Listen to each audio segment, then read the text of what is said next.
Welcome to Mind Love, episode 86. Today's episode is all about the power of self-belief.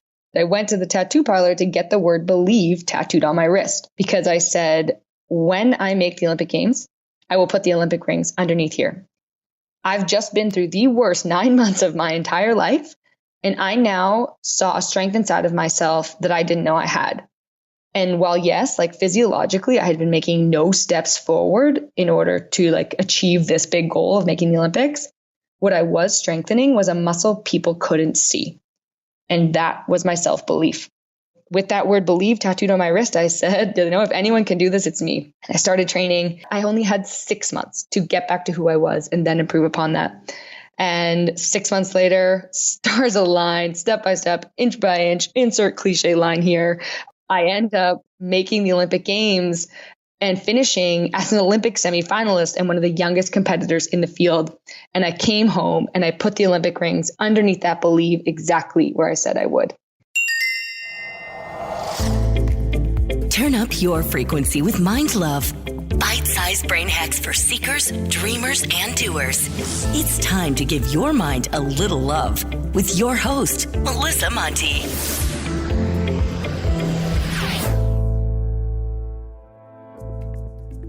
Hi, friends and wild people. First off, I want to give a shout out to my favorite podcast review of the week by Jen Hom95, calling Mind Love life-changing. She said, this podcast will truly open your mind and help you find your best self. Everyone could benefit from each and every episode. Thank you so much, Jen. That review lit me up this week. It's funny when you think about it, something that might just take you a couple minutes could totally just make someone's day. And you did that for me. So, thank you.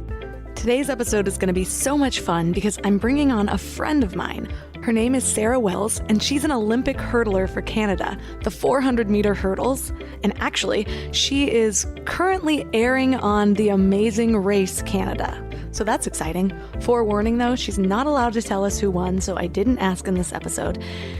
And I know, it's really hard. Patience, I'm not good at it. Seriously, I'm the type of girl who will Google the ending of a movie or the winner of The Bachelorette at the very first point of tension. So yes, I already know who's getting that final rose. Back to the topic, but before we get into all the goodness of self-belief, I want to address something that keeps coming up. Actually, a few of you have emailed me about it, and I was just having a conversation with somebody the other day where they were asking, how do I, first of all, get the guests for this show? And how do I have so many high-profile friends or friends that are doing big things in the world? And this person that I was talking to was saying, well, you live in LA. It's so much easier. But guess what? My friend Sarah Wells does not live in LA. She lives in Toronto. And I did not always have high-level friends. And I say high level in every sense of the word, not just people making a lot of money. I mean, people with a mission, people doing something greater than themselves. So my secret to finding people like this is to start doing it yourself. Start leveling yourself up. Start aligning yourself with what's important to you. And suddenly you'll find yourself surrounded by like-minded people. That is how I started connecting with people like this, is when I first started adding value. I met Sarah across the country at a program that we were both doing to level ourselves up. We were both pushing ourselves, which is one of the best ways to bond with another human being, is when you're both in the trenches. I'm sharing this because leveling up your social circle is one of the most powerful things you can do. What you believe to be possible and what you believe you are capable of is very much influenced by what you see around you. And the people in your lives play a huge hand in that. So if you are surrounding yourself with people playing small, people who don't believe they can make a real impact on the world, or approach life with fear and skepticism, that's going to rub off on you. If you start reading books by the most successful people, it's interesting because so many of the concepts come down to very simple things that are repeated over and over again in different ways. It's because these are universal truths. I'm sure a lot of you have heard you're the sum of your 5 or 6 closest friends, or always surround yourself with people who help make you a better version of you, or surround yourself with those conducive to you being your highest self. It's said in so many ways, and there's a reason, because it's true.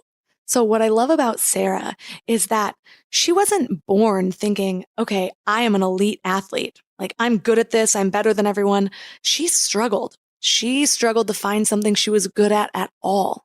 And it was by seeing somebody training next to her who had actually made it to the Olympics that changed her mindset on what she thought was possible.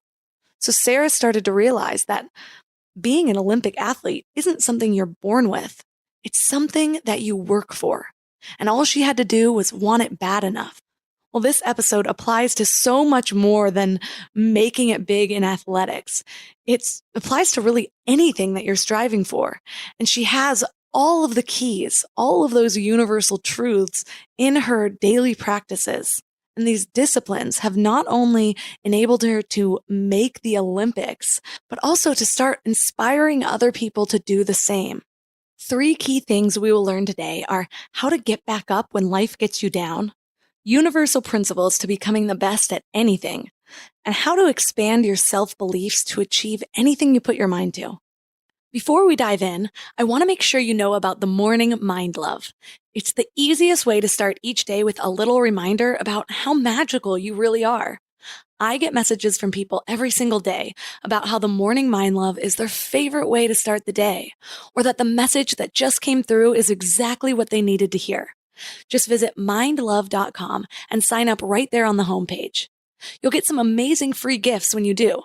You'll get a free guided affirmation meditation to align your subconscious with your highest self. And you'll get a really cool booklet of power lists so you can start getting clear on what you want and what really makes you happy. And it's all completely free. Just go to mindlove.com to sign up. Or if you're out and about, just text the word morning to 33777. That's morning to 33777. And now let's welcome Olympic hurdler Sarah Wells to the show. Thanks so much for having me. So I am so excited to have you on today. And I want to just start out. You have so many amazing nuggets of your story that I hope to touch on today. So to start, I want to talk about actually making it to the Olympics. I've always looked at Olympians and assumed that, well, they're just born differently, or they had to have known as a 3-year-old that they're going to be some elite athlete. Did you always feel like you were different in that way? Like you were born to run, or was this something that you had to cultivate throughout your life? So I definitely was not the kid who grew up and said, I'm going to be an Olympian. This is my hope and dream. I liked being active and I liked sports, but I didn't really have a thing I was really good at. And so I ended up actually going to high school and originally thought that I was going to be a dancer because all the cool girls in my high school were dancers. I was actually a dancer and tried out to become a dancer and was terrible. Like clearly wasn't a dancer, didn't get on any other sports team, and eventually had a high school teacher see me in gym class and say, you need to do track and field. And I had been cut from so many teams that I was already so discouraged, I almost didn't go out for the team. But then when I did, I found hurdles and I fell in love with the sport and I happened to be pretty good. And so really that high school teacher changed the course of my life and kind of fostered this belief in myself that like maybe I could become an Olympian and maybe I did have what it took to make this like impossible dream come true.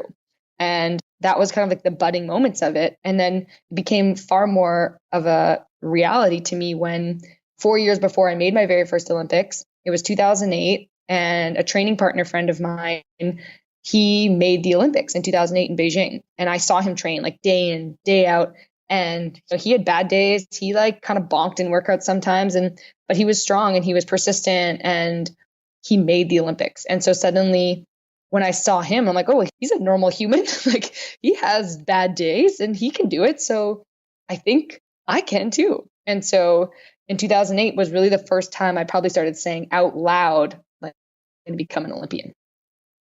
That's incredible. It really goes to show you how important it is to surround yourself by people that are doing what you might want to achieve, even if it's a small step, because without that, it's easy to idolize these people and say they're just different than me. That like, that's an Olympian. I could never be that. And I ran track. I was not surrounded by Olympians. It didn't even really come across my mind that, oh, maybe that'll be something that I try for. I just assumed that I had to give up absolutely everything in my life to become this thing. And I probably wouldn't if it happened. So that's so cool that influence can change the course of your life. Yeah, I think that having that training partner in my life, it really is finding that person and surrounding yourself with people that inspire you and want to be able to like support you or show you what's possible. And that's really what this training partner was for me is he allowed me to see what was possible. Yeah. And also it's not about this thing that you're born with. It's about what you're willing to do to get there. And I hear in business also so many times, because that is more my focus right now, about how, well, you've got to become the best in the world at this one thing. And that can still seem so out of reach to people. But even if it's something as small as, like, I can't even think of a small example right now, but like a meditation expert or like marketing, or I think of now our mutual friend, Craig, who was like, okay, I'm going to become the best copywriter in the world. So he sat there every single day and just started writing. I think it can be really daunting to assume that like the only way to success is to find that one thing and be the absolute best at it.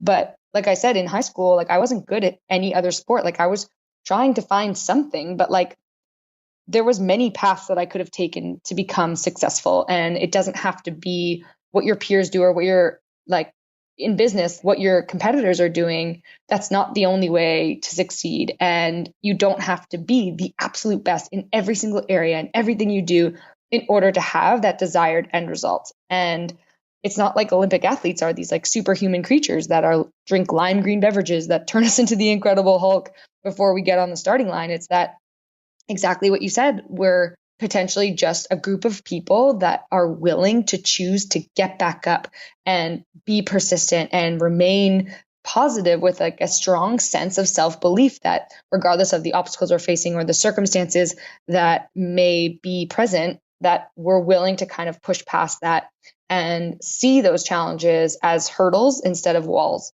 And I think that's in everyone's capability. And sometimes it just takes someone to believe in you first. And I know for me, that came from that high school teacher for me. And yeah, I think trying to debunk the idea that you have to be perfect and that there's only one path to success, that's how someone's going to be able to take that small step and be able to begin the path to whatever their definition of success is. Because you don't enter in with all that pressure and stress that like you must be everything. Ooh, seeing the challenges as hurdles is a very Olympic hurdler thing to say.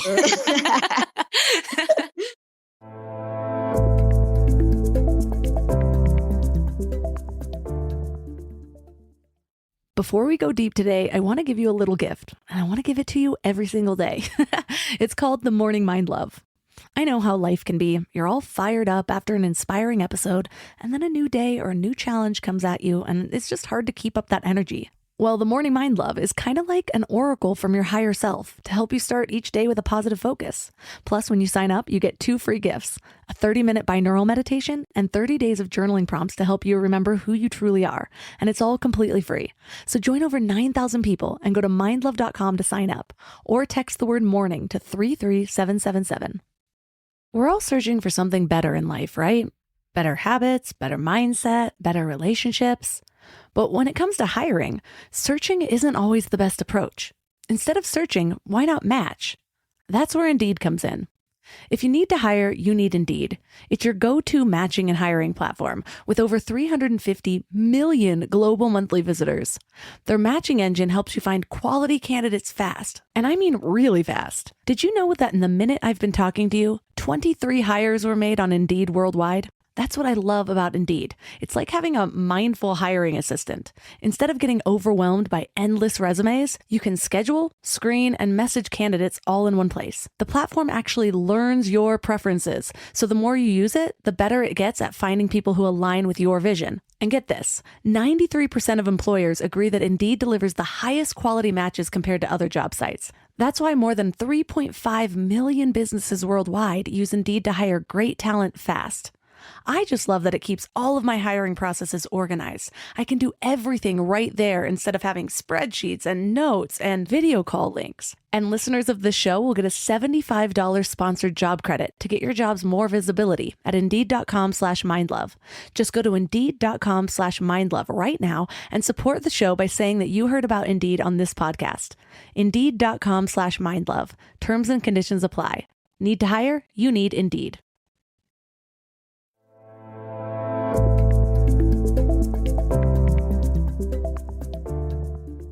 So let's talk about your tattoo, because you have a tattoo on your wrist that says believe, and I want to know the origins of that. Yes. So the power of self-belief is so important to me that I had it tattooed on the inside of my wrist. And that came about because the year before my first Olympics, I had been training. Like I said, I was inspired by my training partner back in 2008 to say out loud, I'm going to go to the Olympics. This is what I'm going to do. This is my big dream, and I'm going to make it happen. And now, just the year before in 2011, I had been in the best shape I had ever been in, but I had actually never touched Olympic standard before. So I needed every day, every week, every month in order to make this dream come true. I had only ever run 56 seconds for the 400-meter hurdles, and I needed to run 55 seconds in order to qualify. And so at this particular training camp, a year before the Olympics, I work out, and the next day I wake up, and when I step down out of bed, I get this like searing pain at my leg. And I was like, well, I don't remember doing anything the day before. So what could this injury be? Hopefully it's something small. But it ends up not being something small. It ends up being massive, actually. I had developed a stress fracture in my femur. And a stress fracture is a deterioration of your bone from the inside out that eventually leads to a crack. And your femur is your massive thigh bone, the biggest bone in your body. And when I hear this from the doctor, I'm absolutely heartbroken because I've now been telling people I'm going to make the Olympics, and I'm so determined. And I have a lot of work to do to be able to qualify. And now in the final moments, I'm told I have this injury, and I feel like I'm watching this dream slip away. And so I asked the doctor, how long is this going to take? And he said, I think you have to sit out for about 3 months. And this wasn't just like sitting out, maybe doing like light exercise or whatever it may be. This was no weight bearing, no walking, no jogging, definitely no hurdling. And it left me with so much time to think, unfortunately. Too much time to think, because I couldn't even like walk down the street to go to the grocery store and like get my dinner foods because I wasn't allowed to do any weight bearing. And so this just left me with so much time to question my self-worth and think about, who am I without this goal? What if I don't make it? Are my friends still going to like me? Are people going to listen to what I have to say? And that made me want to give up and quit, because every day that passed, every week that passed, I felt like I was only getting further and further away from that goal. And after I made it through those 3 months, I went back to see the doctor, and I was so excited. And I thought, okay, can I go? Can I train? Is it healed? And he ends up sitting down, looking at the brand new scan he had done on my leg. And he's like, I'm so sorry, Sarah, the bone's actually still not healed. And I was devastated because I had just made it through what I thought was like the worst 3 months of my entire life. And now he tells me I have to sit out another month. And that other month turned into another month and another month and another month. And eventually, by the time I was cleared to run, I had to sit out for 9 months. Oh my gosh. And this is 9 months, year before the Olympic Games. And so everyone around me reminds me to remain realistic, that this is already a pretty impossible goal, and that I've now made it a bit more challenging on myself by sitting around the last 9 months. And I remember when I was cleared to run, it was October 4th, and Olympic trials were July 1st. And so this left me with about 8 months to get back to who I was and then improve that entire second. And you were in track, so you understand, like, obviously, like milliseconds can be the difference between winning and losing. And so to improve an entire second is like an eternity.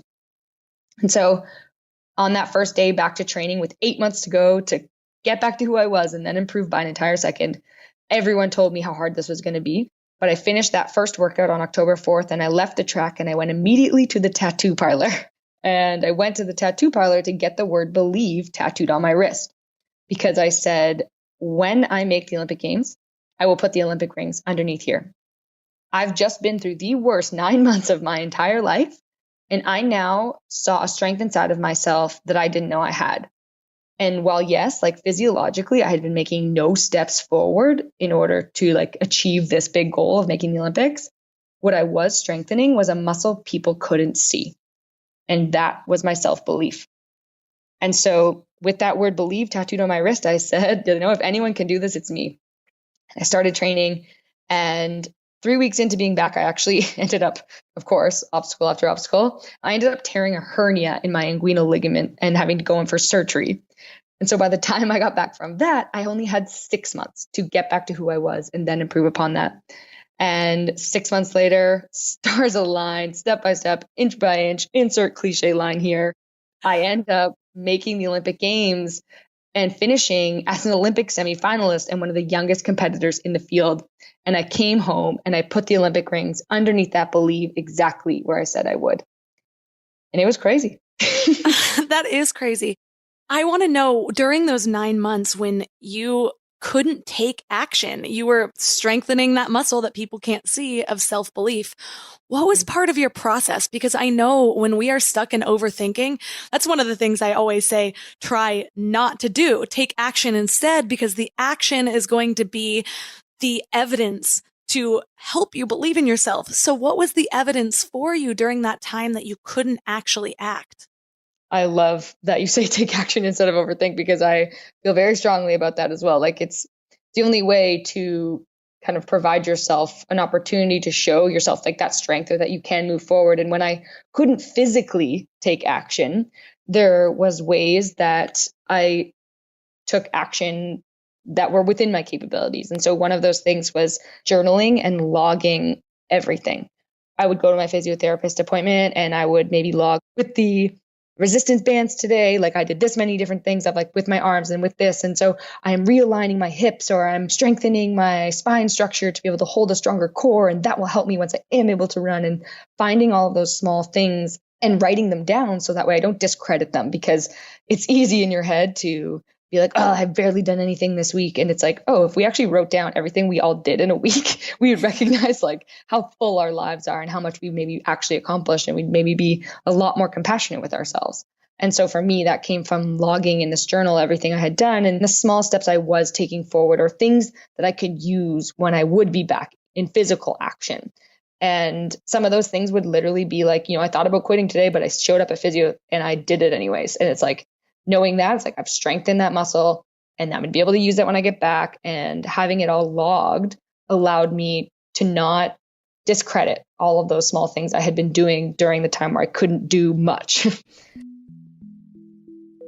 I love this point that Sarah makes, because first of all, what you measure improves. That's something that I've learned a lot in the business world, but it's also true in our life. It's one of the reasons why it's so important to track your wins on a daily basis. Our brain has this negativity bias that we talk about all the time. So if we don't track the things that we're proud of, our small improvements on a daily basis, the things going right in our lives, if we don't consciously seek out what we're grateful for, all of the amazing, beautiful, wonderful things in our daily lives, our brain will naturally start focusing on all the things that are going wrong, on all the ways that we aren't enough. And then when we look at an overview of our lives, it'll be really easy to feel like we haven't accomplished anything, or there's been more failure than there has been successes. But when you consciously track your progress, the things that light you up, the things that are going well for you, you'll have a record to look back and say, wow, I have come a long way from last year. And you want to know what else I notice? Most of the time, I don't even need to go look back over that record. I don't really need to scan through my gratitude journal and see all the things I accomplished. Just the act of making those moments a little bit more front of mind, a little bit more in my conscious awareness, those become the things that come to my mind when I'm thinking about the past month or year. So it doesn't have to be hard. It doesn't have to be this thing that you're constantly reminding yourself about. You build a habit around the positive and the progress. And most of all, it's fun. I would say this habit of tracking wins and noting my progress is probably one of the biggest things that moves me forward. When I fall off that bandwagon, when I let my structure slip a little bit, I feel it, and in more areas of my life than just business. It starts to feel more like I'm swimming upstream, or in some cases drowning, rather than just riding this big, beautiful wave of the opportunities presented to me. And that wave, my friend, is called alignment. The second thing that I was always doing was a lot of visualization. And there's a ton of scientific research around the fact that visualization can rewire and strengthen our brains as if we are taking the physical action. And so while I couldn't train or race or go over any hurdles physically, I could sit there and imagine a workout, go through the way I would feel, the things I would think at certain checkpoints. And I do this a lot on race day when I'm like able to actually run. And so I had a ton of practice of doing this. And so I was able to transfer that in the time that I was injured and sit there and go through a race and start my watch when I would imagine myself coming out of the starting blocks. And I would go through every single hurdle, and there's 10 hurdles in a race. And I would feel what it would feel like. Like at hurdle 1, all I'm thinking about is this cue. At hurdle 3, I'm thinking run off the hurdle. At hurdle 4, I'm imagining the wind at my back. At hurdle 5, I'm starting to feel my breath start to get out of control. Then I'm starting to feel tired. I can come around the corner. I can start feeling the pressure. My legs are getting heavy. Hurdle 7, I'm going to think attack. At hurdle 8, I'm going to use my arms. At hurdle 9, I'm going to make sure I stay tall. At hurdle 10, I'm giving it everything I have. I get to the finish line. I lean and I stop my watch. And I would get within 1 to 2 seconds of what I was actually capable of running. And that helped me feel like I hadn't lost touch with the sport. I hadn't lost touch with my capabilities because my brain was so highly wired into being able to execute that plan that I knew the more times I did that, the more I would strengthen that connection between my mind and my body. And I would be ready to get on the track and do exactly that as soon as I was physically able. So really those 2 things allowed me to take action, writing it down, logging it, journaling it, and then the visualization piece. Wow, there was something so powerful about that little routine. I have like full body chills. I like felt myself sprinting across the finish line. So once you accomplished that big goal, it's like you've been working so hard to make the Olympics. After you made it, I'm sure there was so much joy and pride and all of that, but then what? What was your next step once you became the thing that you were working towards? How do you then move beyond that goal to something greater? Yeah, that's a great question because it's funny because I think very few of us plan for what that is. Like we have our sights set on what is the top of our imaginary staircase, and we don't even look at if the stairs keep going beyond there. And for me, it really was like all I saw was make the Olympics, make the Olympics. I need to make the Olympics. I have to make the Olympics. Everything I want is make the Olympics. And then I do. And now what? Because it was, like you said, exhilarating. And the time at the Olympics was incredible. And that my whole family was able to fly out, and my coach and my partner at the time. And it was just like so amazing. The whole experience just like felt so surreal. And then I went home. And it was like after being on TV, having millions of people watching me at home, having this like glamorous experience in the Olympic Village where everything is taken care of. I come home and it's like, oh, I have to take out my own garbage. I have to feed myself. Like people aren't just going to cook for me. Oh, and I still have the same shitty car I've always had. Yeah, it was just like a really weird thing. You think your whole life is about to transform. And in a way, I got to carry on the title Olympian, and that was incredible. And that did change my life in many ways, but I was still very much the same me. But I think I had idolized the Olympics, and I had idolized the people that had made it, that I thought I was going to come out a different person on the other side. And I'm still very much the same person. And I think we also, when we're seeking a big goal, we might be willing to put in all the work up to a certain point to achieve that goal. But once we do get it, there's like a sense of entitlement. And I think I had that. I think I had kind of like, okay, the sponsors will come to me now. Like now that I've made the Olympics, I deserve to have the sponsors, and I should be getting these, and it has to work out this way. And really, I am not entitled to anything. Like if I'm not working for it, if I'm not providing value in return to the world or to whoever I'm working with, then that doesn't entitle you to anything just because of what I've done in the past. And so coming back from the 2012 Olympics in London was a real awakener for me to be like, wow, nothing really changed. And in 2013, something that I honestly rarely talk about or bring up, and is maybe something I should lean more heavily into to hopefully, I don't know, inspire others to think differently about this. But I came home in 2013 and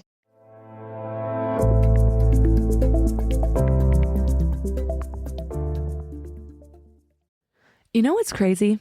After all these years of hosting Mind Love and talking to some of the world's leading experts, one of the biggest eye-openers for me has been just how much our gut affects, well, everything. When my gut feels good, my mind feels clearer, my intuition is stronger, and I just feel more balanced. And that's why I'm excited about Zoe, a science-backed nutrition company that is totally changing how we understand our gut health. They've created the most scientifically advanced at-home gut test and built the world's largest microbiome database. So when you get your results, you're not getting generic advice. You're getting insights about your body that other companies just don't have the data to provide. There's also just so much misleading health information out there. Food companies even pay influencers to promote ultra-processed foods as healthy.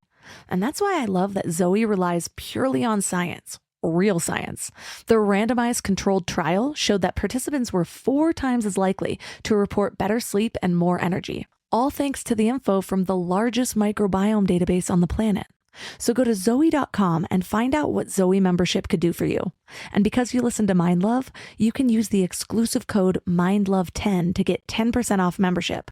As a Zoe member, you'll get an at-home test kit and personalized nutrition program to help you make smarter food choices that support your gut. That's Zoe.com. Use MindLove10 at checkout. Trust your gut. Trust Zoe. You know what I love about the start of a new year? It's kind of like opening a fresh notebook. 365 blank pages just waiting to be filled with your story. But sometimes we get stuck trying to write that story alone. Maybe there's a chapter you've been wanting to revise, or maybe you're just ready for a whole new plot twist in 2025. But here's what I've learned from my own journey with therapy. It's kind of like having an editorial partner for your life story. Someone who helps you see the patterns that you might have missed, who gives you the tools to write stronger chapters ahead. And that's why I'm so excited about BetterHelp. They've made therapy accessible and easy, serving over 5 million people worldwide. With over 30,000 credentialed therapists, each with different specialties, you can find someone who really gets your unique story. But what I love is how flexible it is. Everything is online, and you can easily switch therapists anytime at no extra cost until you find the perfect fit. And it's not just for people that are dealing with major challenges. Therapy can help anyone become the best version of themselves. So write your story with BetterHelp. Visit betterhelp.com/mindlove today to get 10% off your first month. That's BetterHelp, HELP.com/mindlove.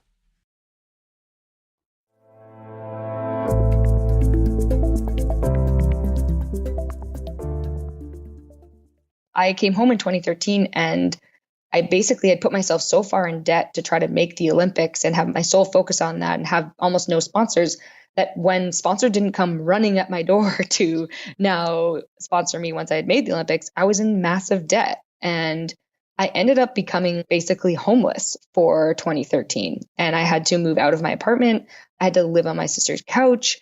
I didn't know if I was going to be able to continue sport because how could I keep going if I'm only getting further and further in debt?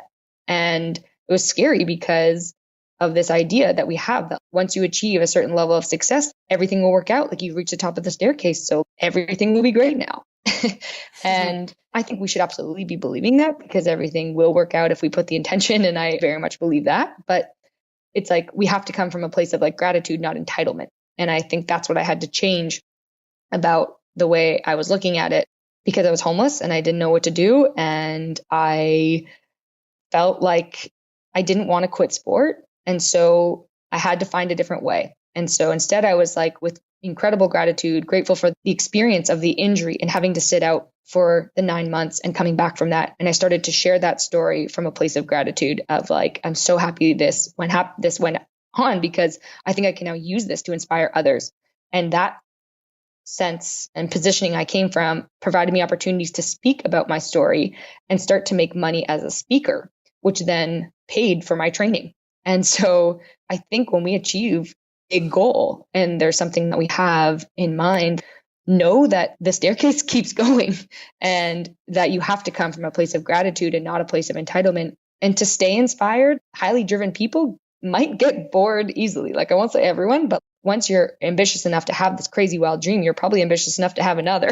And so you find a way to continue to light that fire. And for me, it was like the Olympics was the first fire. And now the second fire was finding a way to grow my speaking business and use everything I have done as an athlete and find a way to help others with that. Yeah, it's so interesting. So many of our goals are about self-fulfillment, which I think is where we should all start. It's like that initial fire that maybe this is a sign that this is how I'm supposed to give value. But I have noticed in my own life that often the universe will provide its own limitations. And I remember when I was actually designing apps for a living, I wanted to be creative with this app design, and my CEO did not at all share my vision. And I thought he had really bad taste in what looks visually appealing, by the way. And so I was like, well, how am I going to design this? And I remember I had a kind of creative mentor who had used to work with Disney and a lot of other high profile jobs. And so I was venting to him and I was just like, Alistair, he doesn't understand, like, this is what he wants us to create. And he shared this video by John Cleese that was all about creativity, but how being a professional creative is working within the limitations of whatever your requirements are. And it just reminds me of so many different areas of my life where I'm like, wow, the universe just put a stop to where I thought I wanted to go, whether it was money, whether it was a record or whatever happened to come up. And suddenly I had to work within those boundaries. And what it did, though, was it funneled me exactly where I needed to be. And for you, it went from just being an Olympian to being an Olympian that also is able to really work on or define the gifts and how you did certain things and the way you're even able to talk about what happened at different points of your journey shows that you have spent time really reflecting on that so that you could productize it and share it with other people and they could adopt it. So that's really, really inspiring. You're so sweet.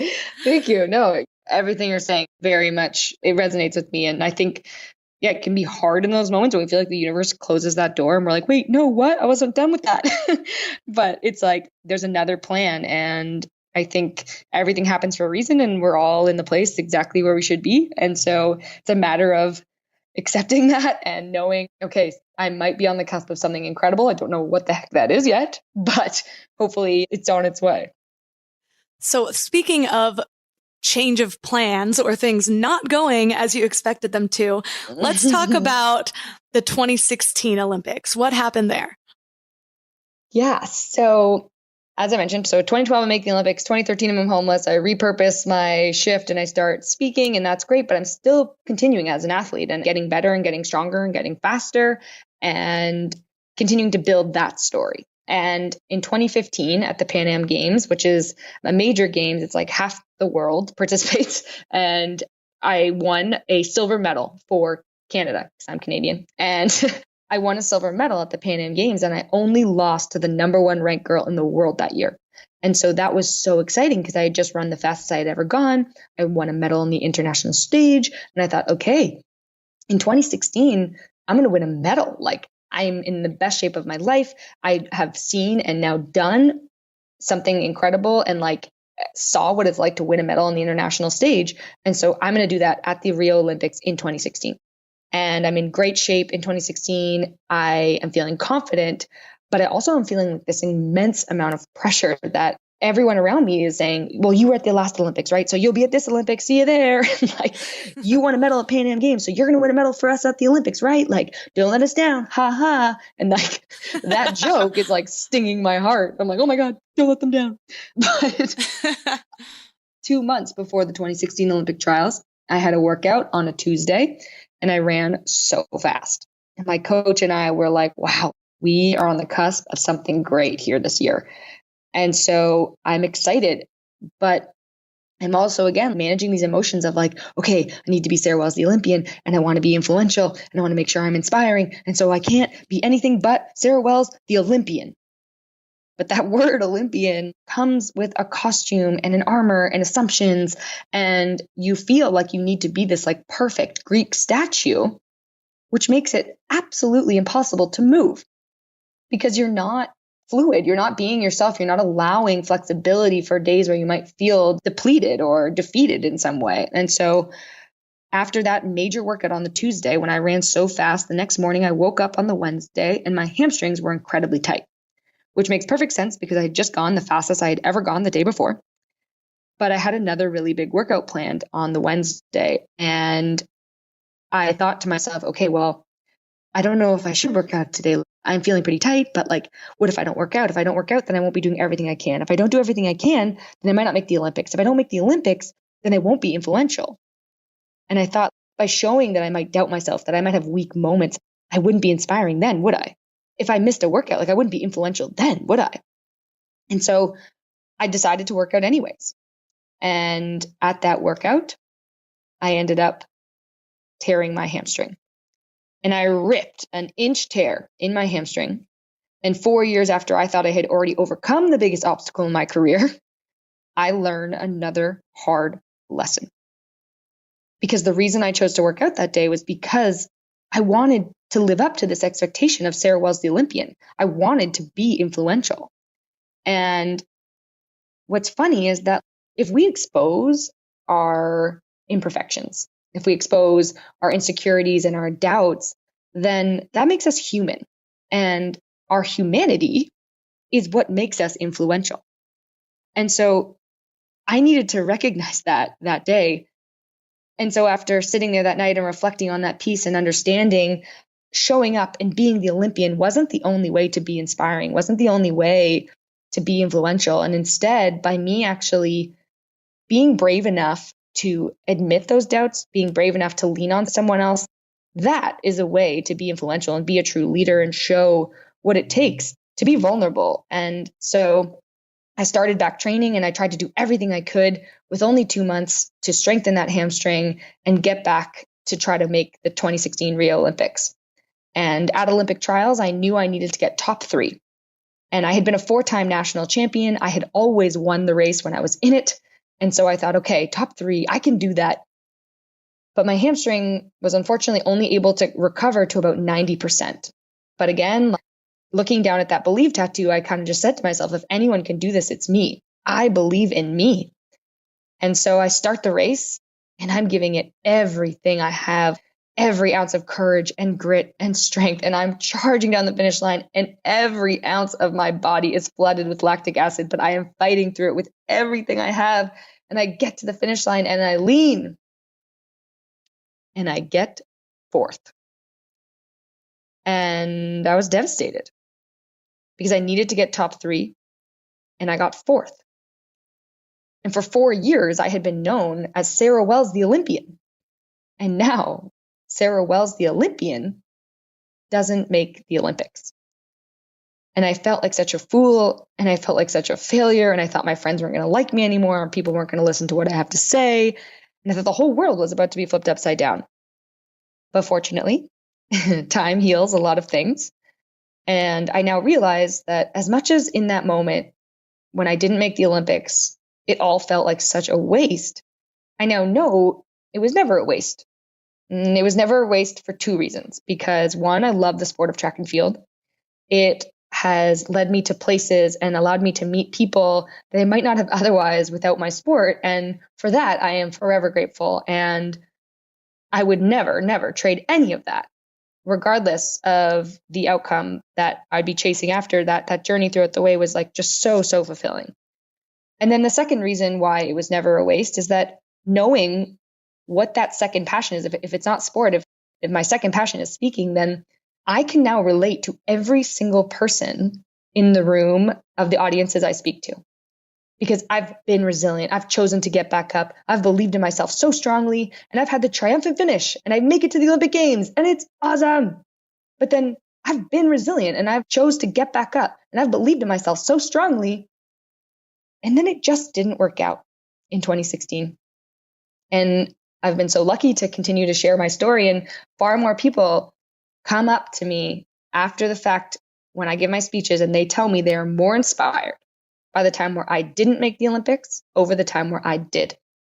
And I think that's because we can all remember a moment where we felt like a failure, where we felt like we didn't live up to our title or to the expectations that we had on ourselves or that others had on us. And I think that can be devastating. But in those moments, we have to understand that exactly like what I said, if your purpose is to inspire others or be influential in some way or change the world with your art or your passion, then you're going to be able to have that influence if you're brave enough to show those imperfections and show your doubt and believe in yourself strongly enough to know that it's okay to show those. I don't even want to call them weaknesses because they're not. Like, they're almost like additional strengths, because by allowing someone else to see themselves in you, you're going to be able to be more influential and have that desired outcome, rather than just like whatever that destination goal was. Like, there's just so much more to it. As an athlete, it's ingrained in me. You must win. Winning is everything. I really did believe that. And I still put a lot of value in that. And I think everyone does, because that's what ambitious people do. Yeah. But I also think that we recognize that realize that like moments like this, I get to have this conversation with you. I get to share my story with audiences. And now I understand that that's the way to win. Because when you share in moments like this, I recognize the fact that this might inspire someone else to believe in themselves or to go after their big dream. And I know the power of self-belief, and I know what it can do in this world. And so that's what I recognize from all of this. And while, yes, I did not make the Olympics again, and I did feel defeated and deflated, I now have a story that will hopefully connect me with every single person I'm able to speak to. And that means so much more. Wow. It reminds me of when my husband applied for American Ninja Warrior. And this was the year we were getting married. So he applied in March and made it, and he knew he was going to be on American Ninja Warrior. So he built a training facility at our house. Like, we had a rope coming from the ceiling of our attic down so that he could like swing on the rope. And he bought one of those giant cement balls that they use in the American Ninja Warrior games that like hangs that you have to just, so he would leap from the rope and grab the cement ball. Which, by the way, one time we were leaving snowboarding and I forgot the cement ball was hanging and I forgot something, and I just whip around the corner and smash my head into the cement ball. That's neither here nor there. Well, anyways, so he makes American Ninja Warrior, and he is so strong with his upper body. Like, he can do things I've never seen people do before. He can do the flagpole for like minutes. It's insane. Wow. And then when he's going onto the track or going through the course, there's 2 different nights. And so the first night's trials, and he finishes top in the trials. And then the second night we actually go, and he doesn't go until 4 or 5 in the morning. So he's exhausted. He's been up all day. He's been pushing through his sleep, like has barely slept, not listening to his body, by the way. And he goes and he gets to this one part, and he has to jump from one rope and grab another, and he doesn't fall, but his toe touches the water. And since it's a reality show, they don't have really defined rules, and they just decide to disqualify him. So not only does he not actually fall or make a huge mistake, his toe just touched the water. So anyways, after that moment, he feels so defeated. His mom had flown out from Michigan. He feels like he lost his identity. He would spend hours just thinking about this one piece of failure. And it goes to show the difference between like taking this moment of defeat and choosing to, and I'm sure it wasn't as easy as just being like, okay, well, this is happening for a reason, but choosing to sit there and replay the failure over and over again versus asking, well, what's in this for me? And I will say that if he would have made it, he would have been going on to Las Vegas and like the next round and probably doing like commercials and stuff like that during the time we were supposed to be getting married.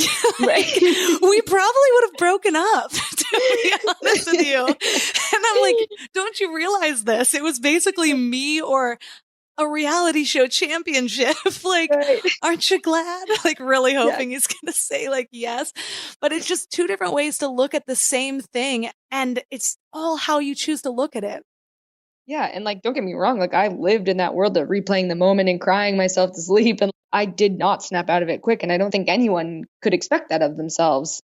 And we all have to go through like a period of mourning this goal that we might have been chasing for so long. And yeah, like I think it's like take the time, try to mourn the loss, try to, like you said, find a way to take action of repurposing that or thinking about it in a different way. And fortunately for me, I had that action vessel of speaking that allowed me to slowly, I'll say very slowly, pull myself out of that dark hole and recognize the power and the inspiration that could come out of what in the moment felt like such defeat. And it sounds like Shane experienced a similar thing. He got you.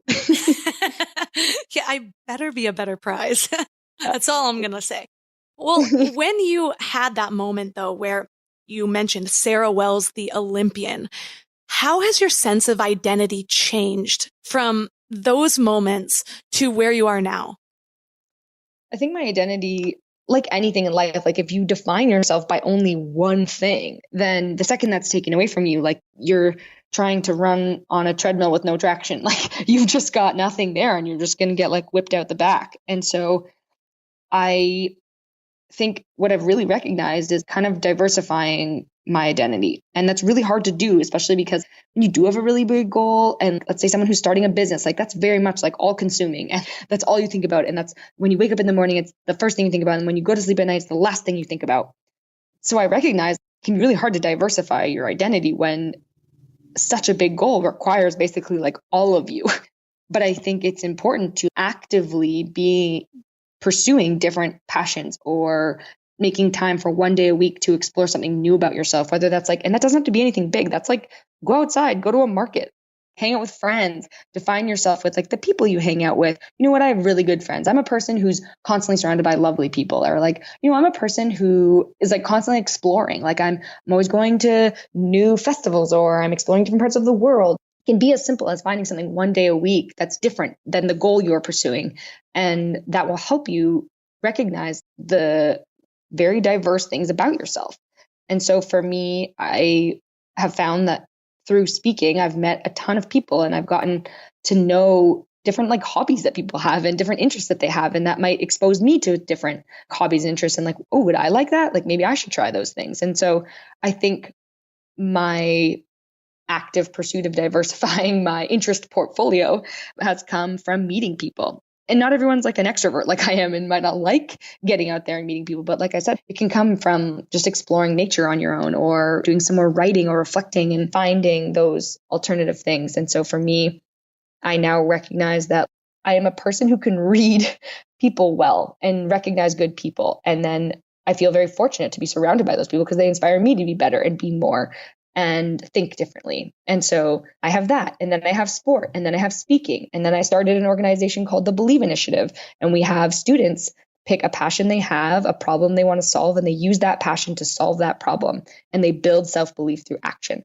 And that keeps me very busy. And so it's like, there's all these different things that I've been so fortunate to be exposed to that have allowed me to feel like more than just an athlete. Yeah, it's so true. People, other people, and just experiences, really just this existence is a reflection of yourself back at you. It's a way that we seek expression. And so if you're staying in one hole or in just one area of your life the entire time, it's going to be really easy to believe that that is all you are. And all it takes is just getting outside your comfort zone or even staying in your comfort zone somewhere else to have other, like it's a prism, other parts of you reflected back. That was one thing I loved about the speaking training that we did together is that I was out there all on my own and I'm meeting new people and I discovered little bits of myself, little parts of my personality even that come out there that might not come out just at home with my husband. And it was such a liberating thing to just sink into. And instead of saying like, well, who am I? Or I need to find myself, it shifts it to who can I be? What other parts of myself can I discover? And suddenly the opportunities are endless. Yeah, I love that. Who can I be? That's so powerful because You don't have to put yourself in any type of box. There's so many possibilities, especially in this world of disruption and these new jobs. Like these things that exist right now are things no one could ever dream about 50 years ago. And so it's like, whatever is your passion, whatever is what you feel your purpose is, whoever you think you can be, there's a place for you. There's something you can create. There's something you can make. There's a place for you. Your people are here. The last thing I want to touch on with you, because it's something that inspires me so much, is your ability to say no to things that aren't serving your goal. I have a difficult time with that. If I see fun, I want to run towards it. And there's so many times where everyone's like, okay, yeah, we're going out to do karaoke. And you're like, I have to do my run. What keeps you so focused? And where's your motivation come from? At the times that you actually want to say yes, but you know you should say no, what do you tap into within yourself to keep you on your path? It's so funny that you say that because I wouldn't have said that about myself, that I'm like so good at saying no. Like, and I'm, I feel like I can be a people pleaser at times, but I get what you're saying. Like there's an element of through sport, and I appreciate you saying that. It's making me feel very nice, like as if I'm actually doing this. But yeah, through sport, of course, there's things I have to miss out on, especially growing up through university or things like that, where it's like, no, okay, I have this other goal. Like, so I can't come to that party, or I can't go to that cottage weekend. I can't necessarily eat that thing. And I mean, I definitely recognize in myself that it's easier to do the closer the goal feels. And so my training cycles kind of work like we start training in the fall, and then my major competitions don't happen until late spring and through the summer. And so in the fall, it's really easy for me to be deterred from the path I know is best. And so someone might say, oh, I'm having this thing, you should come out. And it's like, oh, that's definitely a little bit late. And I have training the next morning. Like, should I go? Should I not? And I might be more inclined to say yes, because my goal isn't until summer. And so I might be more lenient in my flexibility of kind of deterring from that path. And so I think if there's ways that we can take a goal that might seem really far away and provide milestones or things that are closer, that feel closer to us, then we'll be more likely to commit to that goal or say no to the things that aren't serving us. And so in that case, something my coach and I work on together, because this can be hard to do on your own. If someone's feeling at this moment, like while they're listening to this, oh my gosh, I can't even imagine what that would look like. How do you set out a plan like that? Like, that's overwhelming for sure. So talk it out with someone. And for me, we talk it out with my coach, and we put in little milestones of like, okay, when do you want to have a first check-in point? And there might be like a time trial I do in training, which means nothing to the outside world. It doesn't matter if I run fast or slow because it's not a major championships, but it's a milestone that is showing me that I am on the right track for this big goal. And if it means enough to me, then I'm going to probably make the choices necessary to perform well at that time trial. So then that way I can seek the assurance in the fitness level I want or in the right mindset. And so I think if you can take something that's a really big dream or really big goal and find small things that make the goal feel closer, then you're going to be more likely to say no, because knowing that time trial is coming up, I might weeks before make sure I'm limiting my sugar intake and I'm making sure I'm getting all the rest I need, even though my major championships might be 6 months away. And so the choices I'm making on that given day might not feel as important for that end goal, but they'll mean a lot to the goal that's closer, which is that time trial. Yeah, Melissa, what would be like a big goal of yours? Like, let's perform this exercise like this. Well, one of my main goals has always been public speaking. I want to start getting on stages. So I have been working on it, as you know, but by this time next year, I want to have 2 to 6 speaking gigs per month, maybe even more. I'm open. Yeah. Okay. So if that's the big goal, and that might feel daunting or scary because at this point in the early stages, your calendar's not flooded with speeches. So it can be hard to like actively seek out opportunities, or maybe it can feel like you don't need to have all the resources in place, like getting one pager together or all of those things. Like it might feel like it's so far away.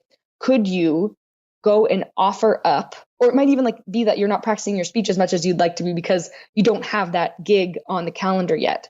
And so what if you forced yourself into a closer goal by going to volunteer somewhere to give your speech, which would then encourage you to make the choices over the next few weeks to do everything necessary to prepare for something that will be that big goal of performing on a big stage and fill your calendar with those things. And by you providing a goal, like say in the next 3 weeks, you're going to have a speech and you pick that date today, then you're probably going to be able to say no to more things. Or in an hour where you have some free time where you're like, I could work on my speech, but I'd rather not. Knowing that you have that event in 3 weeks, you're probably going to choose to work on that speech. And then that way, as you're bringing that goal closer to you, you're staying on that course. You're right. I've been doing a lot of behind the scenes work, such as preparing this keynote, really getting my message in alignment, piling all the things that I've learned from this podcast. So my next step really is making the declaration. I know in myself that when I announce something to the world, or when I put something out there and say, I'm going to do this, other people know about it instead of just me. It's definitely a point of accountability that helps me further my mission. Yeah, I think that's actually an additional layer, involving someone else so that you are held accountable. I'm realizing that so much of what we talked about today comes back to our self-image. Creating our own self-images, and also finding ways to expand beyond the way you see yourself right now. Most of our limitations, if not all, are self-imposed. That's why we have so many tools to transform our mindsets, because they really are just tools. You find out that you train with somebody you've never trained before, and suddenly your idea of what's possible expands. Suddenly you hear something about yourself from somebody else, and suddenly you see yourself in a new light. So thank you so much for allowing us into the mind of an Olympian and show us that you're a real person too. So for listeners who want to follow along and see what you're up to next, where's the best place for them to connect with you online? Certainly social media. My handle is Sarah Wells 400mh, which is like 400 meter hurdles. It's Sarah with an H, Wells, Wells, 400mh on Instagram and Twitter. And then my organization, our website, believeinitiative.com. And they can find me there as well. I got so much out of this episode, and I'm hoping you did too. There was something funny that happened in the interview. I told Sarah how I saw her as this self-disciplined person who's so good at saying no to things. And she shared that was a surprise to her because that's not how she sees herself. And that same thing happens to me all the time. I live with myself. I know what goes on in my brain. I know how often I'm distracted and how often I feel like I'm going down the rabbit hole doing the wrong thing. And then a friend will tell me, well, you're so driven and motivated and you're so good at getting things done. And I'm like, oh, I must be putting on a really good show for you guys then. But that's the thing, is we expect that in order to be something, that we have to be perfect at it. But we don't. We only need to be that sometimes. We put so much pressure on ourselves to be perfect that we don't see these little fragments of the people that we could be or the people that we really are. In my 30-day mindset course, we have an exercise in there, and it's something that did change my life. I've mentioned this before, but at one point, I wrote a letter to 11 different people I knew, and I asked what they saw in me. And the responses I got changed the way I viewed myself, and it was one of the catalysts to me creating this life that I love. So I challenge you to do that. Ask somebody close to you what they see in you, what they see as one of your superpowers or your strong suits. And I know it can be pretty intimidating to reach out to people and ask for this. I had heard about this exercise years before I actually did it, and I wasn't ready, although I should have been. I should have just gone for it. I mean, there's really no downside, and people like helping you. So head to the show notes, actually, and I'm going to give you the template of the email that I actually used when I reached out to friends, word for word, so you can just copy and paste it or tweak it to make it sound like yours, but it can be really helpful to have a starting point. And the responses are so worth it. Every time we do this in the course, people come back almost in tears saying they didn't know that that's what their friends or family saw in them. So that's all for today. As always, make sure to subscribe and share the episode. Take a screenshot or tell a friend. Tag Mind Love Melissa or Mind Love Podcast on social media and connect with me there. I love hearing from you guys. So thanks for giving your mind a little love today, and I'll see you next week. Thanks for tuning into Your Higher Frequency with Mind Love. Head to mindlove.com for a free gift to keep your vibes up until next week.